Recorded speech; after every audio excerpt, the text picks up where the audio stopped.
Si tu as cliqué ce soir sur cette vidéo, c'est que tu te reconnais peut-être dans le mot, l'expression, l'anxiété sociale. Ce soir, je vais te parler pour la première fois de mon anxiété sociale et de qu'est-ce que c'est. J'ai 23 ans et je viens tout juste de mettre un mot sur ce que j'ai enfin. Et c'est un réel soulagement pour moi intérieurement. On sait que ça vient de nous, on a conscience qu'on stresse pour rien.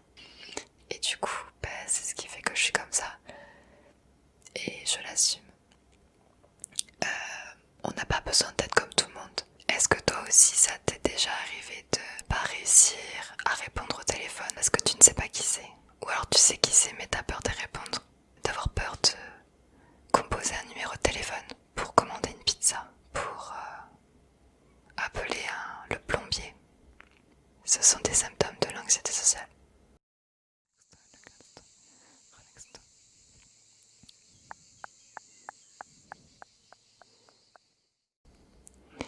Alors, pour tout te dire, ça fait 2 fois que je tourne cette vidéo. J'ai tendance à m'emmêler un peu dans mes paroles, j'ai du mal à bien structurer ce que je dis. J'ai voulu ne pas préparer ce que je vais te dire parce que je veux vraiment que ça vienne de mes émotions et de ce que je vis avec l'anxiété sociale. Et je ne veux pas te sortir des phrases de Wikipédia ni rien du tout. Voilà, tu vois, comme par exemple là je suis en train de me perdre. L'anxiété sociale, déjà pour commencer, c'est une forme de stress lié à des situations sociales dans certains contextes. C'est du stress pour des situations banales. Ça peut aller de faire les courses, tout simplement sortir de chez soi, ou bien voyager. Il y a différents degrés d'anxiété sociale bien sûr.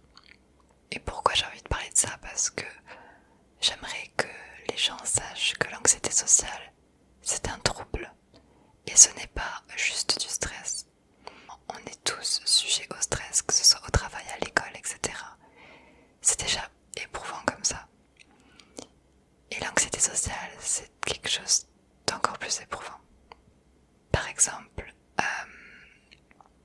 ça t'est déjà peut-être arrivé d'être dans une soirée avec des gens que tu ne connais pas, assis ou assise autour d'une table en train de boire un apéro, on te regarde, ils te regardent, vous parlez un petit peu, et tu n'es pas à l'aise, tu n'es pas très à l'aise parce que tu connais personne. Ça peut être un cas assez normal. Les phobiques sociales, parce qu'on dit aussi phobique sociale, pardon. Anxiété sociale, phobique sociale, c'est la même chose. Les phobiques sociales, nous, on ressent ça, mais fois 1000. C'est-à-dire qu'on va être en stress, le cœur qui bat, qui palpite, même si d'apparence au début, ça peut ne pas se voir. On a les mains moites, on a le ventre, l'estomac qui se serre. On peut avoir des bouffées de chaleur, des vertiges. Et surtout, on ne parle pas. Et on attend, recroquevillé à l'intérieur de nous-mêmes, en attendant cette situation, que le temps passe. Ou alors qu'on trouve un échappatoire pour partir de cet endroit. Comme le nom l'indique, anxiété, c'est le fait de stresser avant un événement, d'avoir peur d'un événement qui arrive. Et cette anxiété se transforme en angoisse quand on est dans cet événement. Pas à chaque fois, ça dépend. Ce qui est le plus énervant avec l'anxiété sociale, je trouve, c'est qu'on n'arrive pas à contrôler notre stress. On sait que ça vient de nous, on a conscience qu'on stresse pour rien. Clairement, on a conscience qu'on stresse pour rien. Mais notre cerveau est plus fort, on ne contrôle pas notre stress clairement. Et ton corps devient stressé car tu stresses dans ta tête et ça devient un stress général. Le cœur qui bat vite, les mains moites, des bouffées de chaleur, des frissons.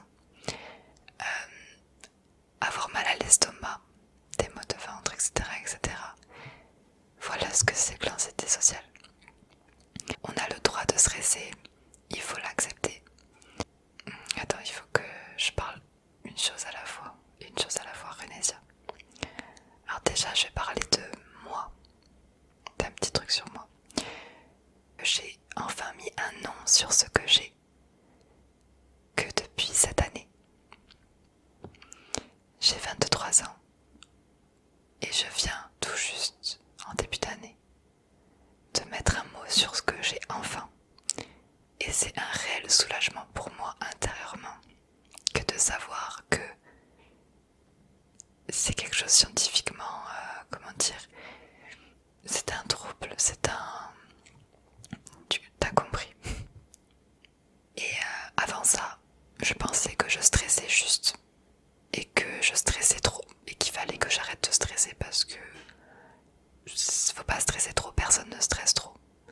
Il faut juste stresser ou ne pas stresser comme tout le monde, être comme tout le monde.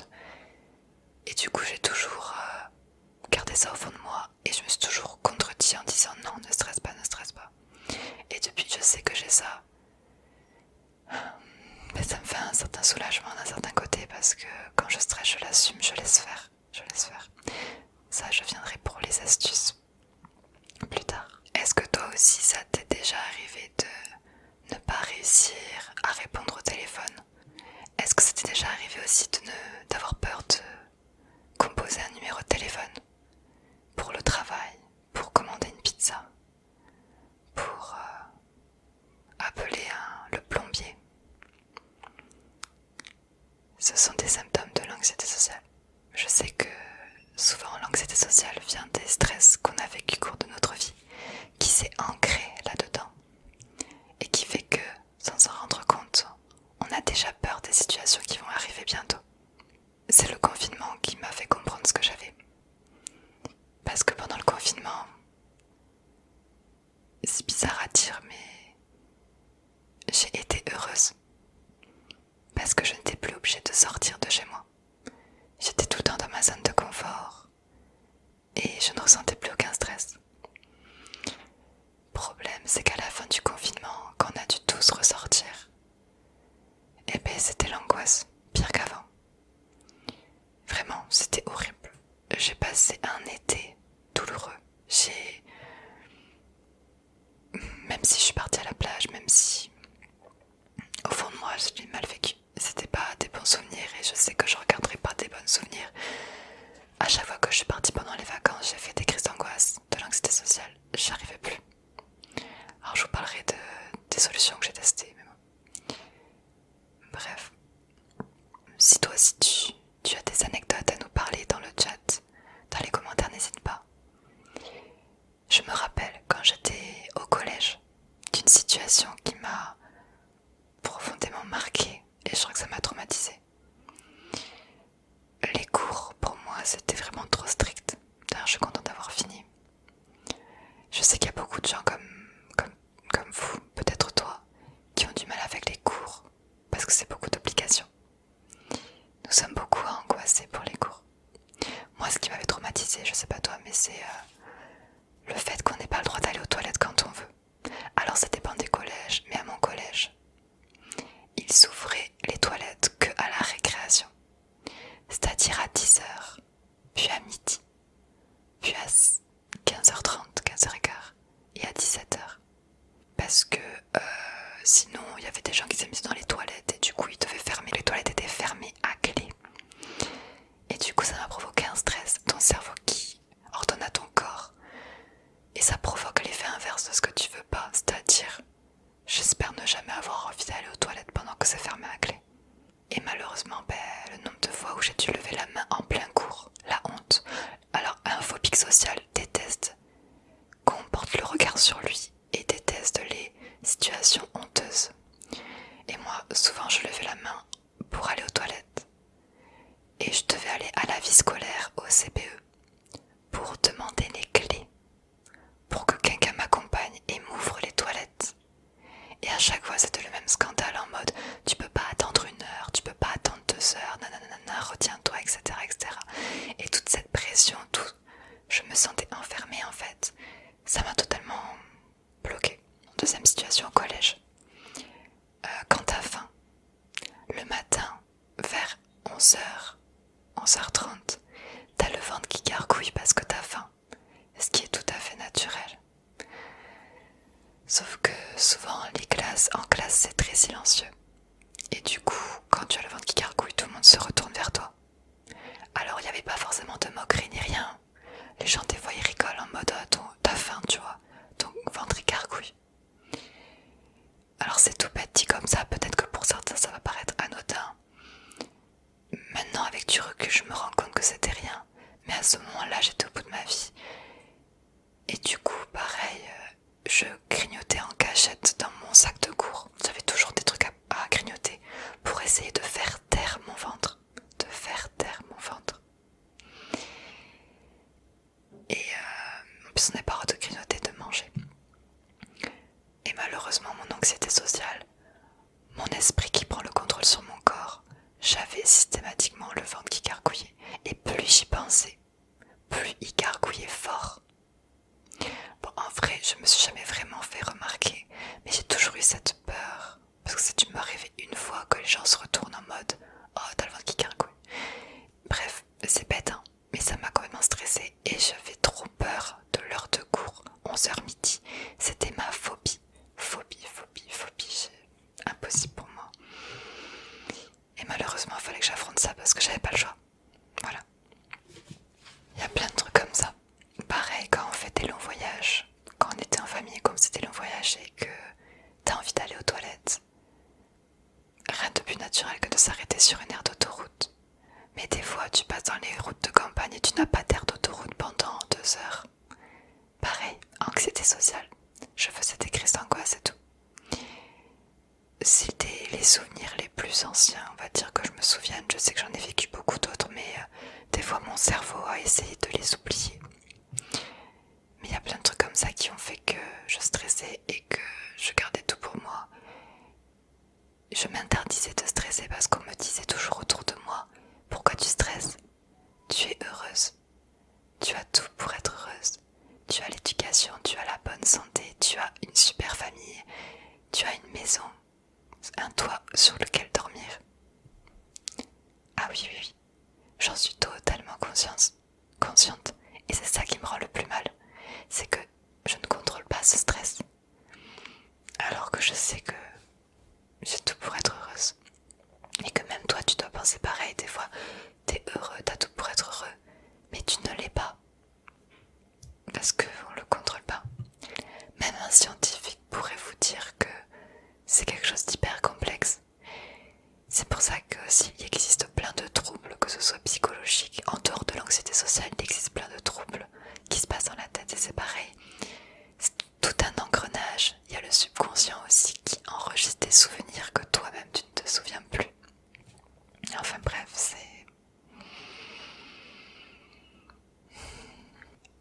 Alors j'aimerais que, si toi aussi tu te reconnais dans ces situations-là, que tu en parles en commentaire, que tu nous donnes tes retours et comment tu fais pour que ça aille mieux, pour que tu te sentes mieux au quotidien. Je vais finir par des astuces, hein. Bien sûr, des choses pour vous aider parce que c'est le but aussi de cette vidéo. Mais je sais aussi que de savoir que quelqu'un d'autre est pareil que toi, ça fait aussi du bien parce que on met des mots sur ces choses-là. Et vous n'êtes pas seul, tu n'es pas seul en fait. En France, on t'oblige à avoir une certaine... Comment dire ? L'image doit être importante. On fait attention à comment on s'habille très jeune, on se maquille très jeune. On arrive sur les réseaux sociaux très jeune. On nous en demande beaucoup, on nous demande d'être beau tout le temps. Je trouve ça ouf. Je trouve ça trop en fait. Tu te rends compte ? On nous demande d'être beau, on nous demande d'être souriant, on nous demande d'être gentil, d'être impeccable. Mais est-ce que tu es vraiment toi à la finale ? Est-ce que c'est vraiment toi ? Et surtout, ça nous met beaucoup de pression sur les épaules. Beaucoup trop de choses. Et c'est stressant. Alors, un phobique social, c'est un peu un entraînement. Dans le sens où plus tu vas t'entraîner à sortir et plus tu vas élargir ta zone de confort et accepter plus de choses dans ta vie. Mais le confinement, ça a fait ça. Ça m'a créé une petite bulle de confort et j'ai perdu l'habitude de sortir. Alors dès que j'ai fait le premier pas dehors, j'ai perdu mes moyens. Alors déjà, sache que un phobique social, ça se traite pas forcément avec les médicaments. Je te déconseille de passer par les médicaments. Parce que les médicaments ne réparent tu fasses les choses à ta manière, à toi. Il faut que tu sortes et que tu élargisses ta zone de confort à ton rythme. Il faut que tu ne te sentes obligé de rien. Alors, première astuce. Donc déjà, comme je t'ai dit, élargir ta zone de confort. Peut-être aller faire les courses toute seule. Ça peut être une première étape. Échelonne-toi des étapes comme tu veux. Deuxième solution. Je sais que les motivations, tes propres motivations, jouent beaucoup. On a plein de projets dans la vie. Tu as des passions, le dessin, le sport, ça peut être plein de choses. Et c'est quelque chose qui nous motive vraiment au fond de nous.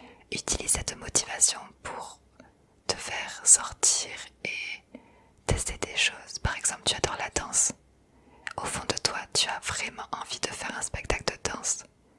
Et bien cette motivation va t'aider.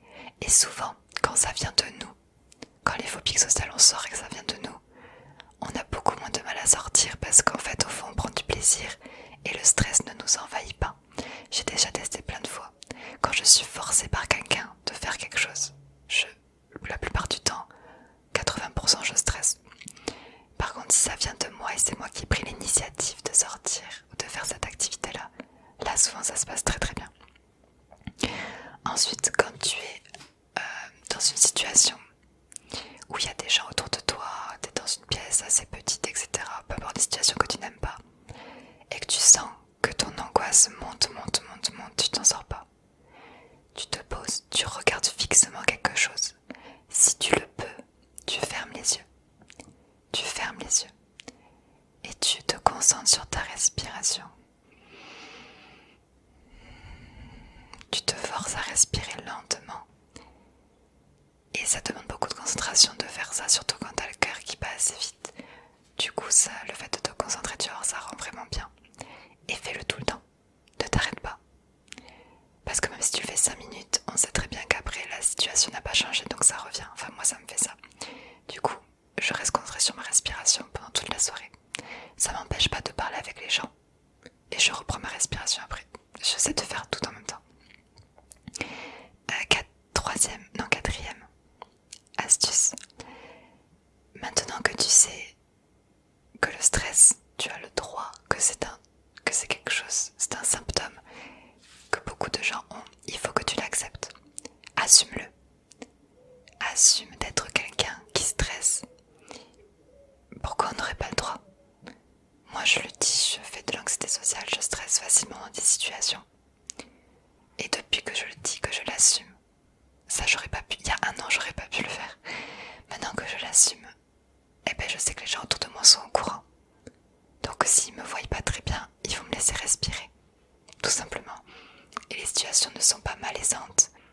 Donc voilà. Et maintenant que tu sais ça, astuce suivante, il faut que tu laisses aller tes émotions. Il faut que tu les acceptes.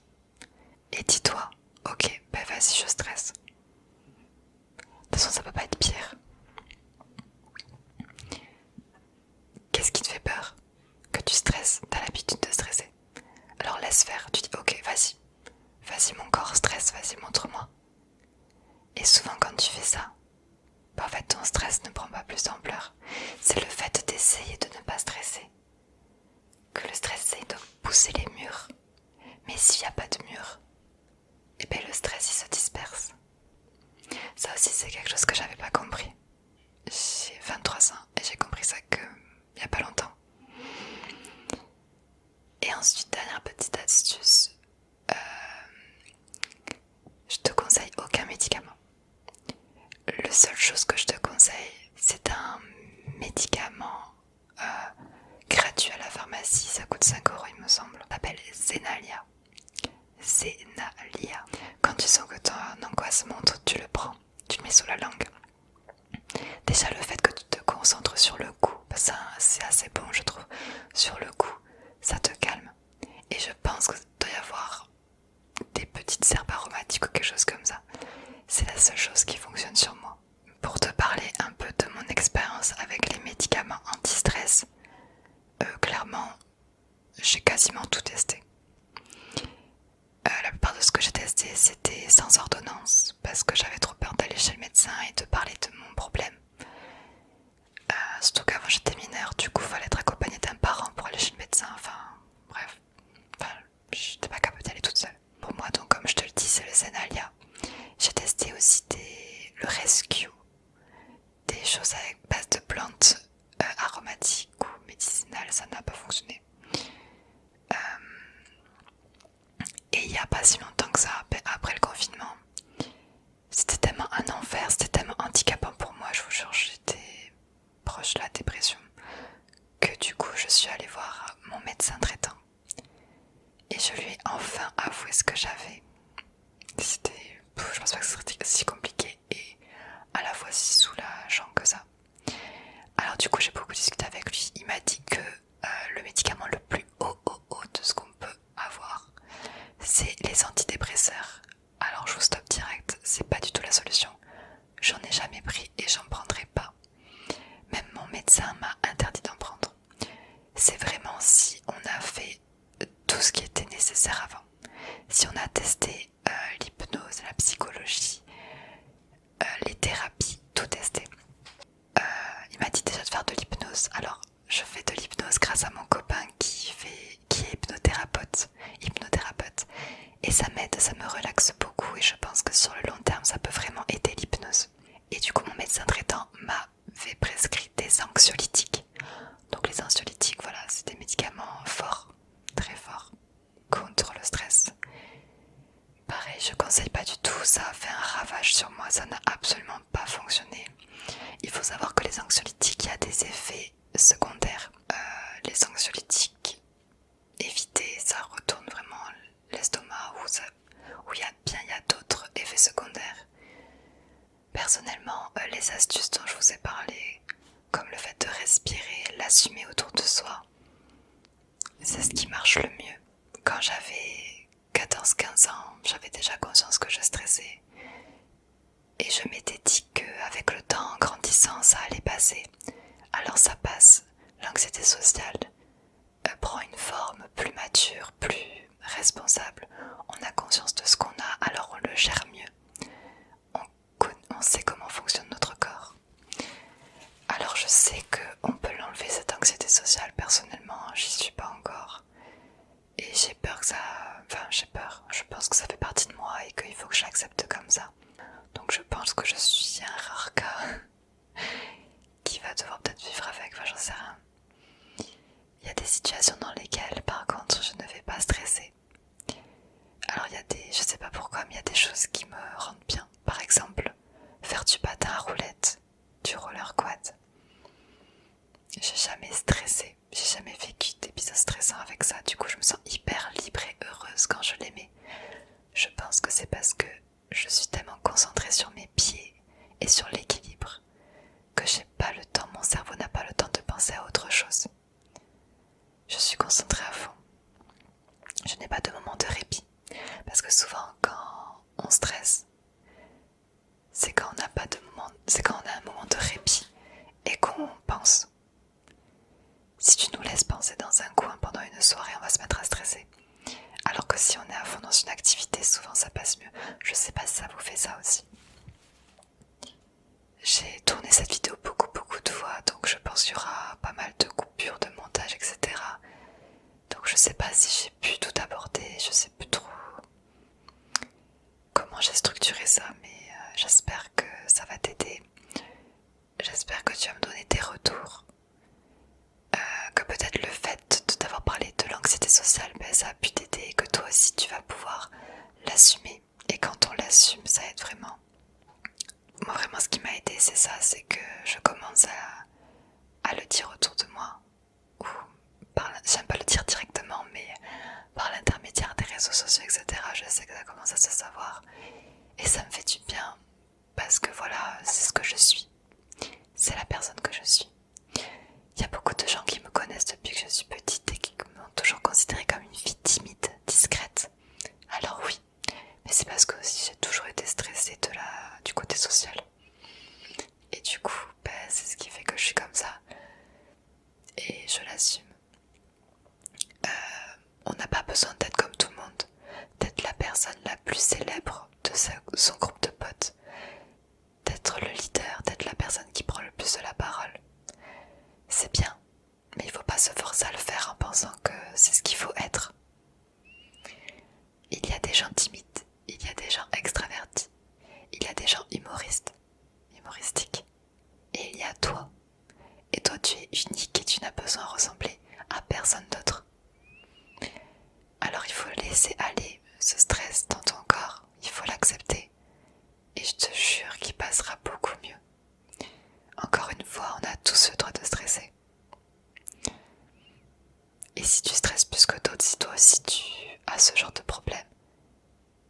Mais c'est comme ça.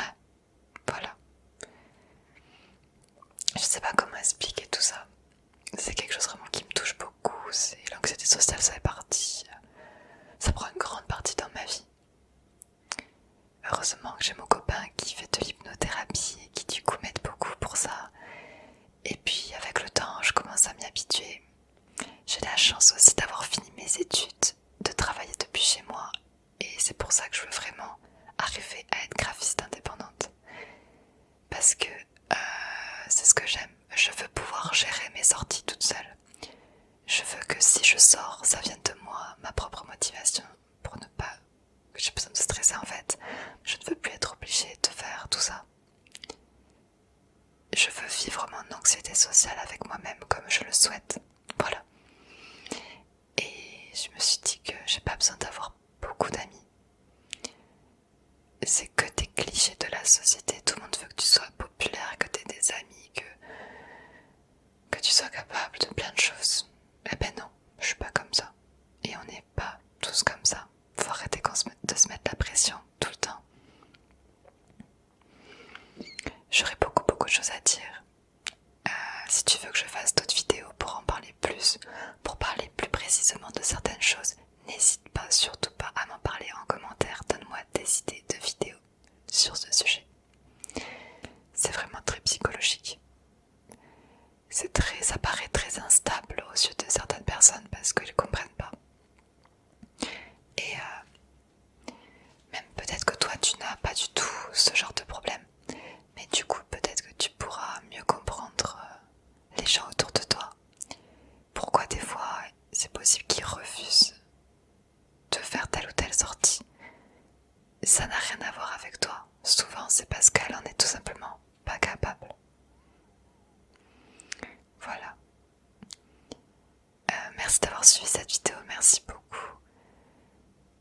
Je vous aime tous. Voilà. Et je suis vraiment contente d'avoir fait cette vidéo. J'espère que j'aurai la force de la Bible